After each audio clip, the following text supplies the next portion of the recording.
Assalamualaikum warahmatullahi wabarakatuh. Waalaikumsalam warahmatullahi wabarakatuh.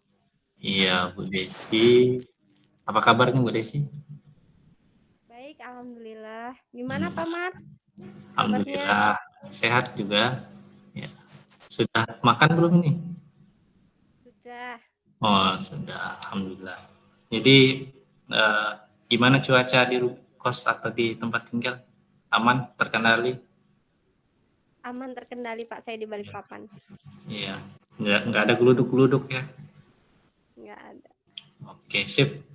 Eh, Kalau begitu saya ingin bertanya nih, apa tujuan Bu Desi yang ingin disampaikan kepada saya? Jadi apa nanti nih targetnya yang ingin dicapai ketika setelah selesai ngobrol nih, apa nih target yang ingin diraih atau solusi apa yang ingin didapatkan setelah kita ngobrol-ngobrol santai malam ini? Santai aja ya, ya usah terlalu formal gimana gitu. Ya. Jadi untuk targetnya sih rencana karena ini kan sekarang lagi pandemi ya. Mhm. Otomatis kan kelas secara daring ya. Jadi Iya.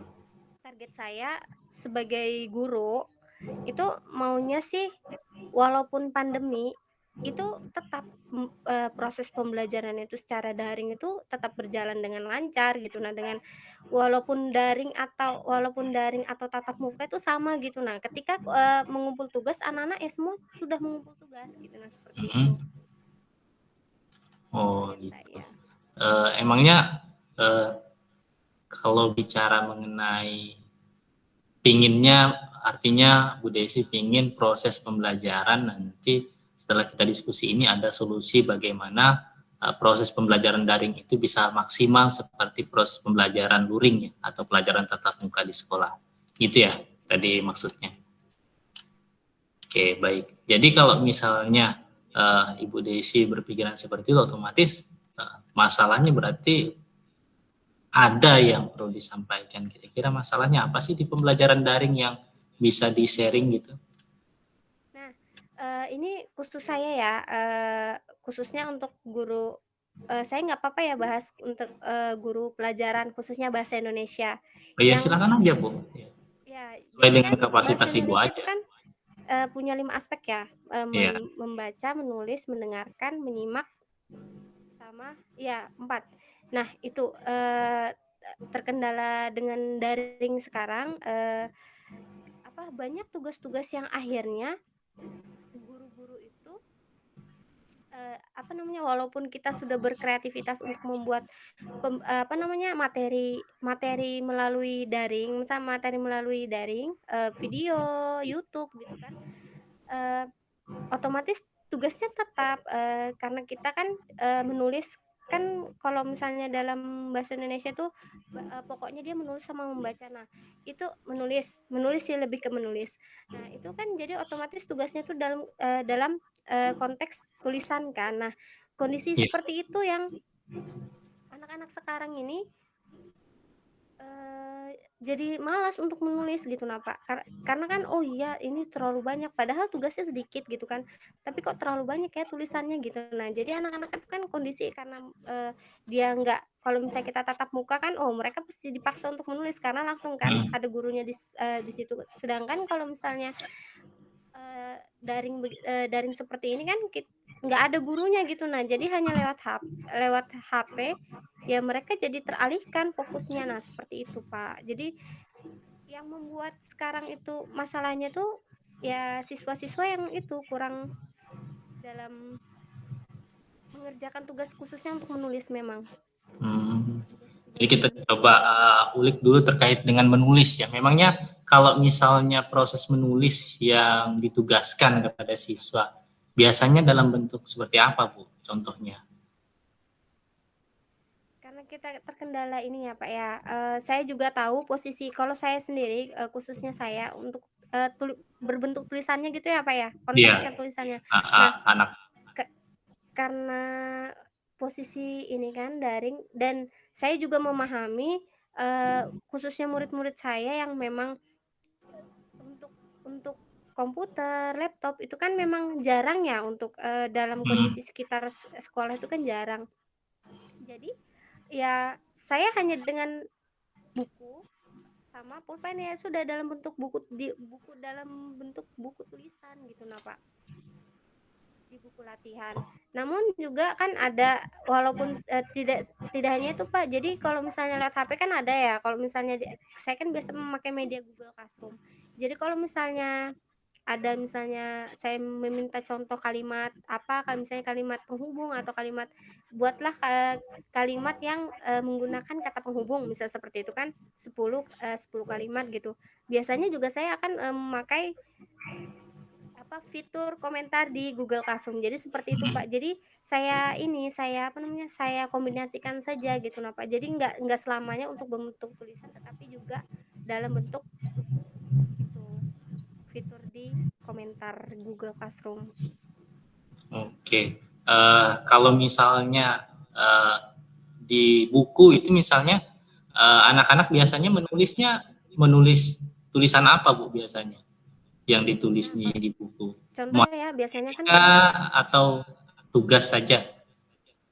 biasanya kalau misalnya biasanya karena saya tidak setiap minggu memberikan tugas, karena Mhm. ada juga kan materi, jadi terkadang anak-anak itu saya suruh menyimak dulu, Pak.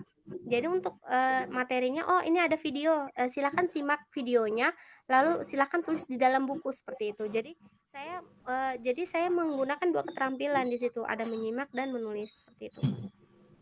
Eh, Kalau misalnya anak-anak menulis ya di dalam buku, pernah nggak ditanyakan kepada siswa apakah mereka merasa nyaman gitu dengan nulis di buku setiap waktu? Kira-kira ada pernah nggak tanya kepada siswa seperti itu?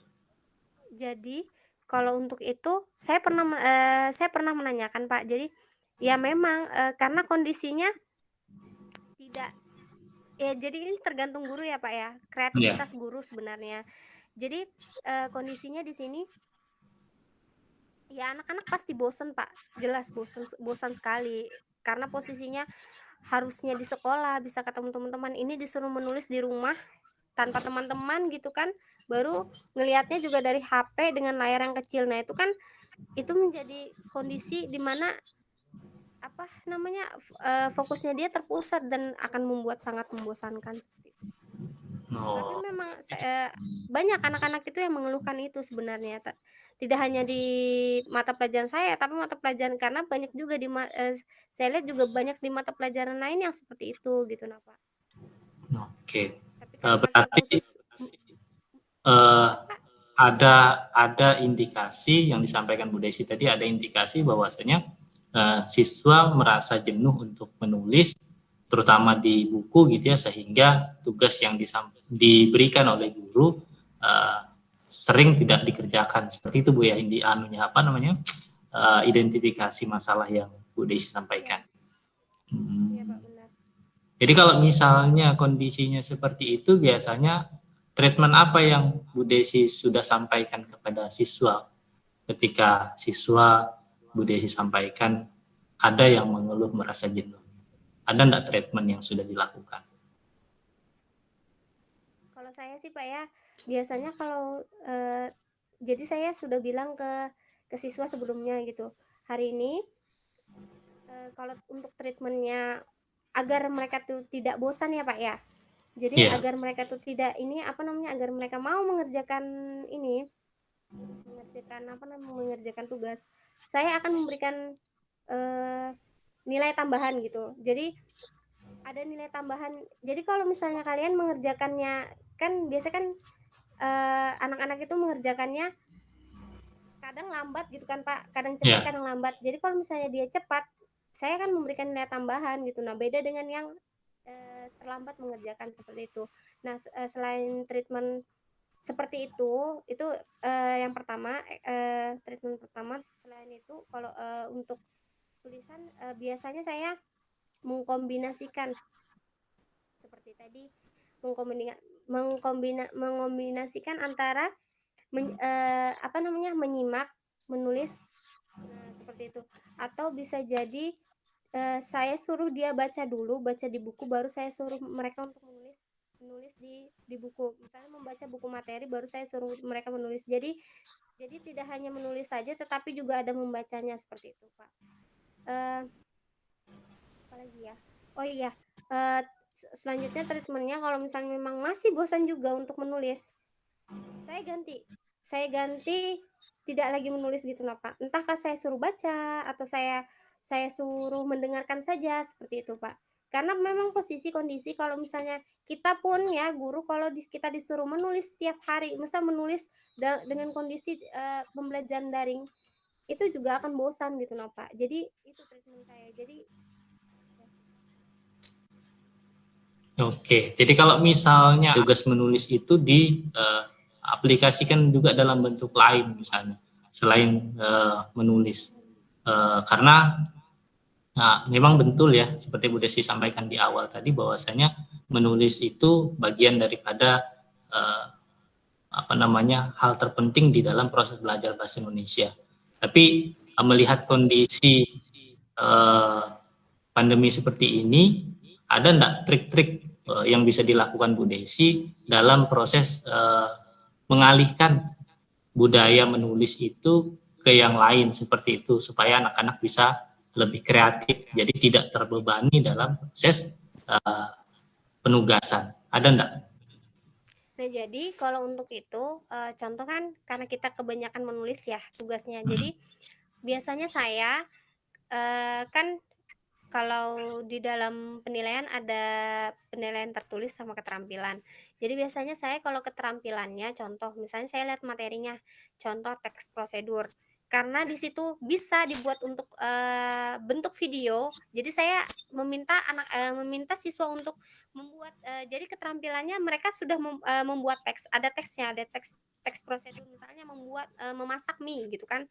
Ada kan biasanya ada susunannya. Sudah ada misalnya yang pertama siapkan panci, baru tuang air, terus nyalakan kompor, misalnya seperti itu kan ada aturannya gitu nah, Pak. Jadi itu sudah ada kertasnya, mereka sudah nulis, tapi saya meminta dalam bentuk video. Jadi mereka seperti chef yang sedang memasak mie misalnya seperti itu, Pak. Jadi, oh iya ini ternyata ada ini ada ini. Jadi mereka menjelaskan gitu nah, sesuai dengan teksnya seperti itu, Pak. Jadi kan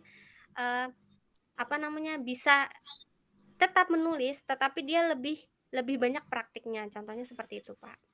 Oh, luar biasa ya idenya. Artinya ketika dia selesai menulis, dia akan tertantang untuk melakukan hal lain. Jadi dia akan bergegas untuk membuat tulisan itu, kemudian dia mengaplikasikan apa yang sudah ditulis begitu. Iya, Bu ya? Iya, benar, Pak. Oke. Selain itu misalnya Bu, terkait dengan proses pembelajaran tadi yang disampaikan, kendala selain, ini kan kita berbicara terkait kendala daring. Selain kendala menulis tadi, apalagi Bu kendala proses belajar daring ini? Apa ya? Oh iya ini sih, saya sebagai wali kelas ya, Pak. Jadi saya itu ini sebenarnya bingung juga antara karena wali kelas ini kan istilahnya mengayomi anak-anak di dalam kelas ya. Maksudnya Iya. misalnya saya wali kelas 7C gitu kan, saya mengayomi anak-anak di kelas 7C. Terkait dengan itu, tugas-tugas mata pelajaran itu dibebankan ke saya. Oh ya kelas 7C yang belum ini. Saya harus disuruh mengingatkan lagi kepada mereka gitu. Nah, saya bingungkan yang saya bingungkan itu apakah itu tugasnya wali kelas atau tugasnya mata pelajaran itu terkadang saya masih karena juga saya sebagai guru mata pelajaran kan Pak, jadi tidak bisa terfokus gitu nah Pak.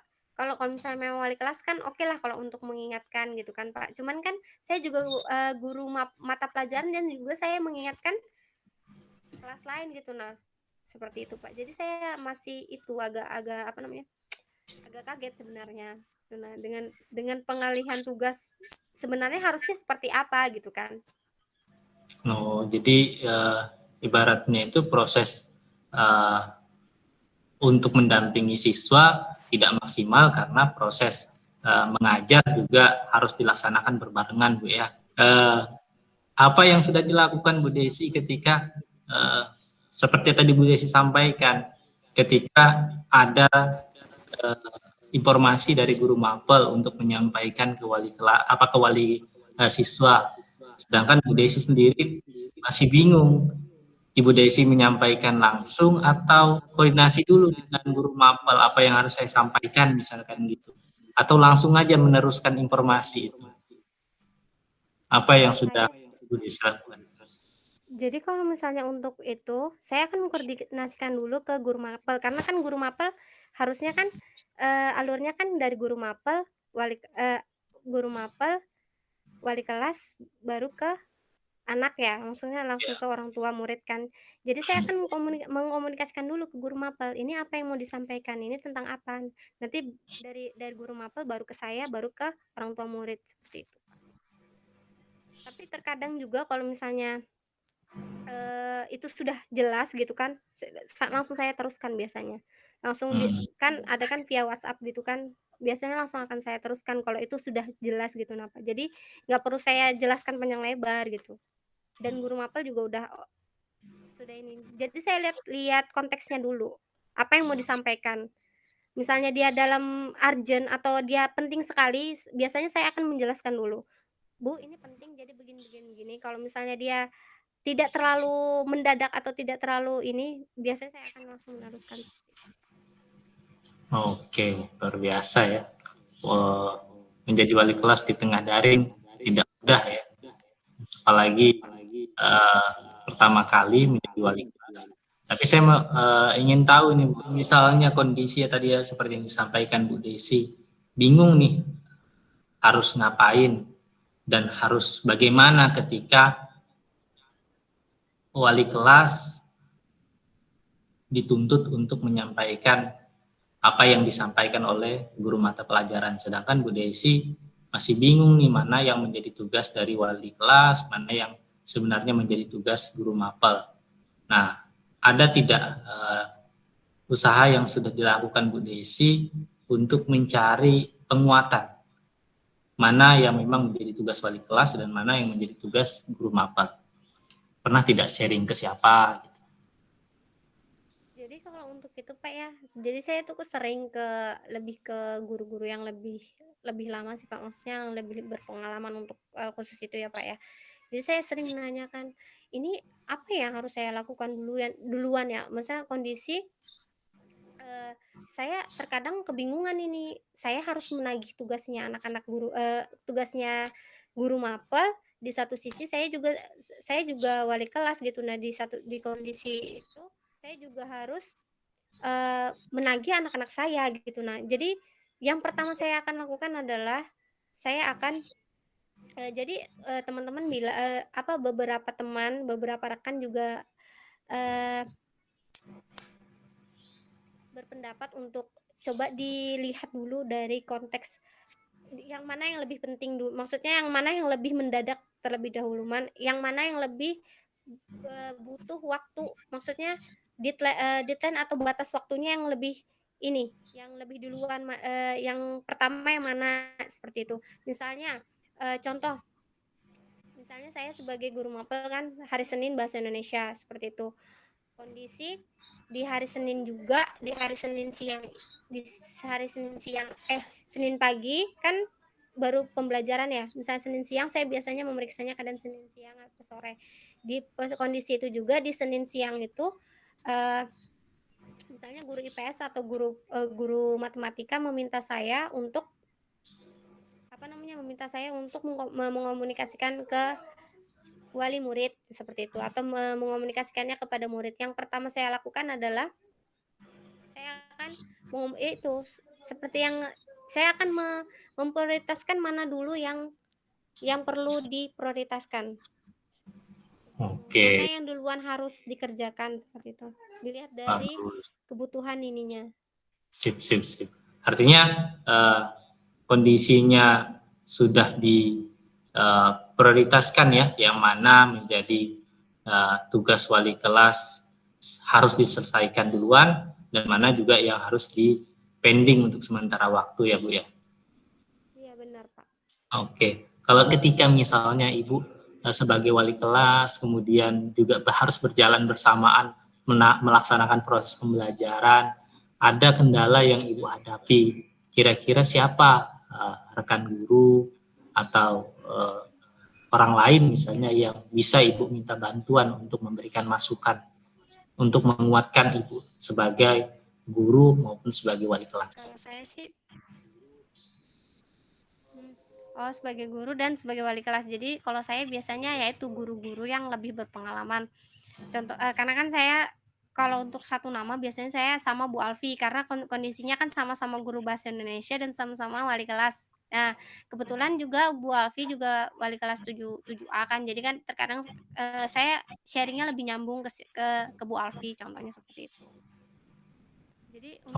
Jadi dua untuk ini jadi bisa sama-sama gitu. Contohnya kalau misalnya untuk materi, ih kayaknya bagus materi, kemarin kita materi apa? Minta materi esensialnya tentang ini. Oh ya baiklah gitu. Nah jadi nyambung Pak, untuk wali kelas juga untuk apa namanya, untuk apa namanya, menjadi wali kelas juga sama-sama kan sama beliau. Jadi beliau juga yang, "Ih gimana anak kelas 7 sih?" "Iya begini-begini." "7A gimana?" Seperti itu Pak. Jadi ada ini bisa lebih nyambung karena sama-sama kelas 7 dan sama-sama guru mapel. Oke. Kalau misalnya kondisi seperti itu luar biasa ya, artinya Ibu Desi sudah tahu ketika ada kendala, ada tantangan, atau ada hambatan ke depan, tahu harus kemana begitu untuk berkomunikasi. Iya. Sekarang rencana Ibu ke depan bagaimana nih? Untuk pertama, kita coba lihat dulu rencana Ibu untuk proses belajar daring ke depan. Rencana Ibu seperti apa supaya lebih baik?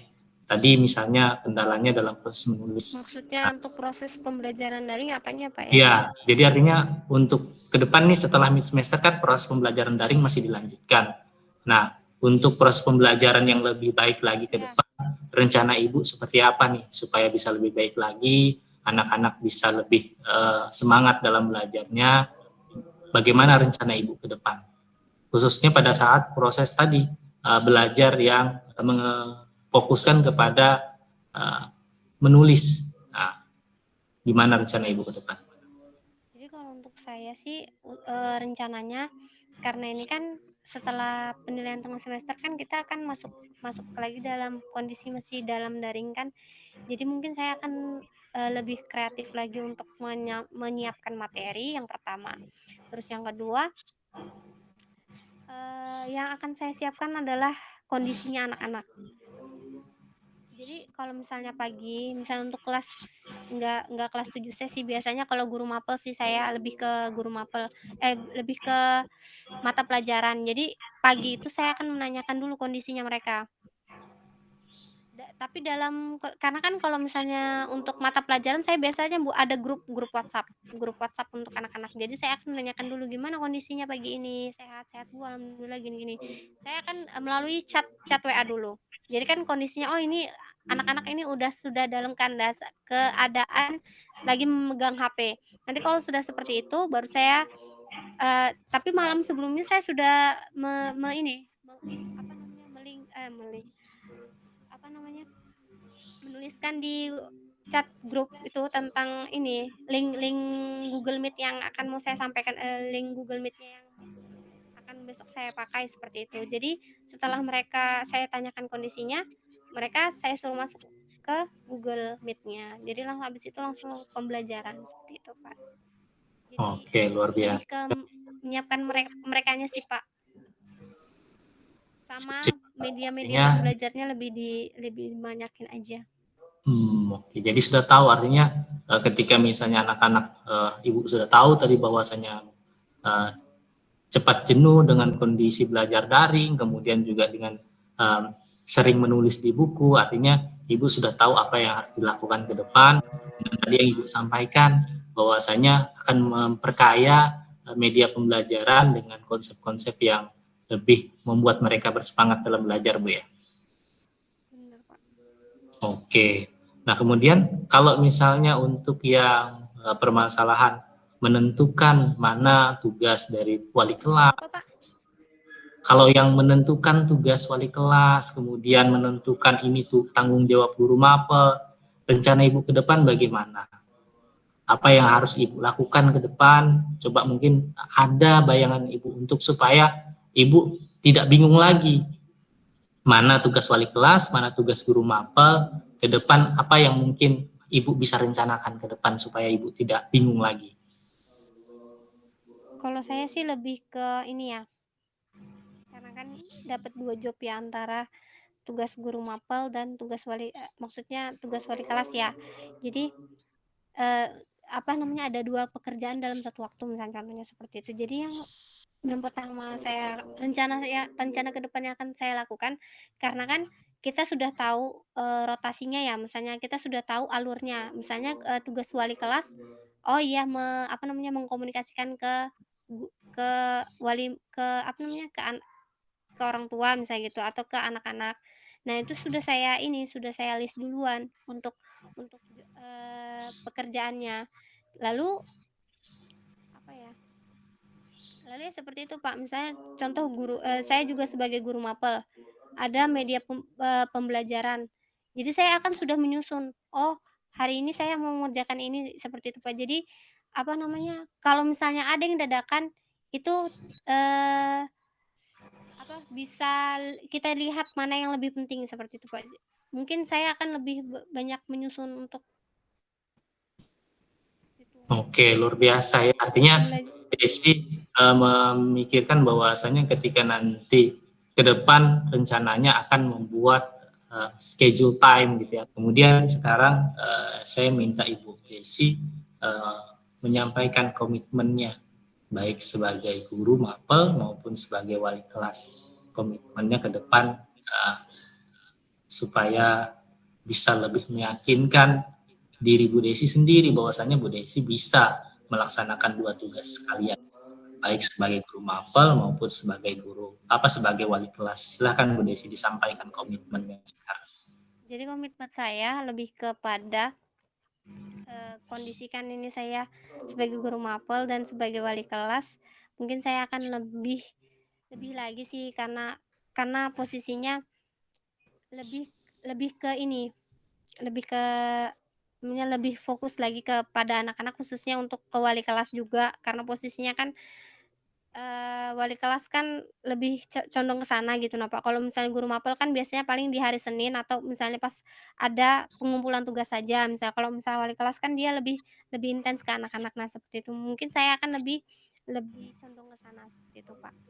Maksudnya Oh, lebih memperhatikan lagi sih, lebih, oh misalnya anak kelas 7C ini seperti ini. Kan kondisi daring kan, Pak, jadi kita kadang untuk melihat anak-anak satu persatu itu tidak ini ya, tidak tidak bisa detail gitu nah, Pak. Mana yang benar-benar tuh masih masih saya masih kadang-kadang yang, oh ya ini anaknya kayak gini kayak gitu, Pak. Maksudnya masih masih meraba-raba gitu. Nah, ya walaupun sudah satu semester. Sudah 1 semester.